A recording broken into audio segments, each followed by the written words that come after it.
Salut à tous, aujourd'hui on va voir ensemble comment préparer le scan d'un dessin pour pouvoir faire la colorisation par ordinateur.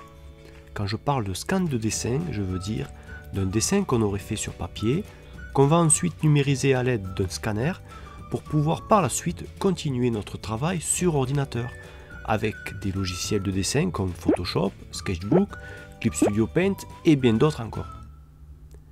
Pour réaliser ce tuto, je vais utiliser ce magnifique dessin réalisé par l'artiste Vince Art. Vince a réalisé le dessin que vous voyez ici et moi je devrais en faire la colorisation.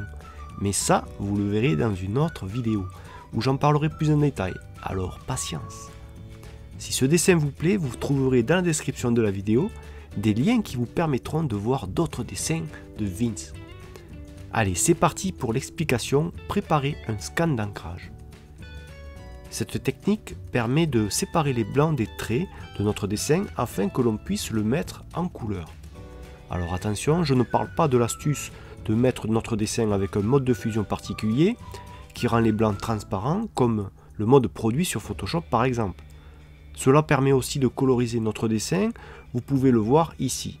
Mais il ne permet pas de séparer notre ancrage et de coloriser les traits, car l'ancrage et les blancs de notre dessin ne font qu'un.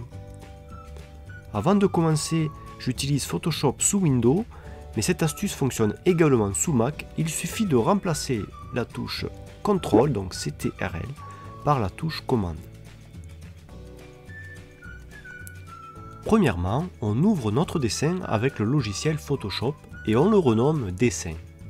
On vérifie que le calque n'est pas verrouillé avec un petit cadenas, sinon il faut le déverrouiller, mais ici c'est bon.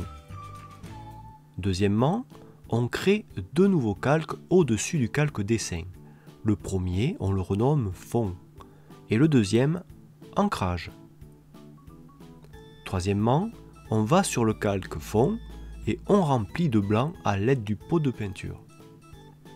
Quatrièmement, on va sur le calque ancrage et on le remplit de noir à l'aide du pot de peinture.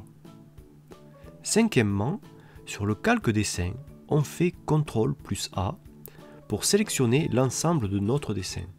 Puis on fait CTRL plus C pour le copier. Et pour finir, on fait CTRL plus D pour enlever la sélection. Sixièmement, on va ensuite sur le calque ancrage et on fait ajouter un masque de fusion, juste ici. Septièmement, sur le masque de fusion, on fait Alt plus clic gauche de la souris. On se retrouve sur le masque de fusion en blanc. On fait CTRL plus V pour coller notre scan, donc notre dessin, sur le masque de fusion et on fait CTRL plus I pour intervertir le masque. Les noirs deviennent blancs et inversement. Huitièmement, on fait un clic droit sur le masque de fusion et puis on clique sur Appliquer le masque.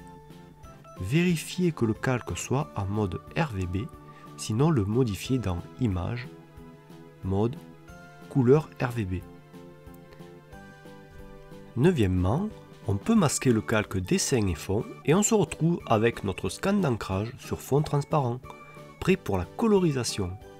On pourra par la même occasion coloriser nos traits en verrouillant les pixels bien sûr, comme ceci.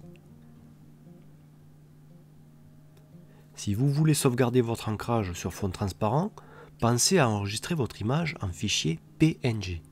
Ou sinon, vous pouvez sauvegarder votre travail au format PSD pour continuer la colo.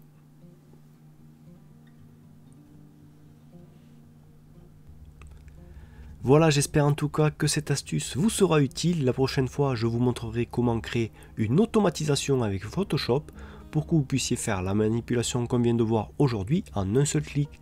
Et oui, ce sera plus simple que de refaire toutes ces actions une par une. En tout cas, si la vidéo vous a plu, n'hésitez pas à laisser un commentaire ou de dire de quelle façon vous travaillez la colo de vos dessins, à mettre un petit pouce bleu, ça fait toujours plaisir, et à vous abonner si ce n'est pas déjà fait. Sur ce, je vous dis à la prochaine et que le dessin soit avec vous. Allez, bye.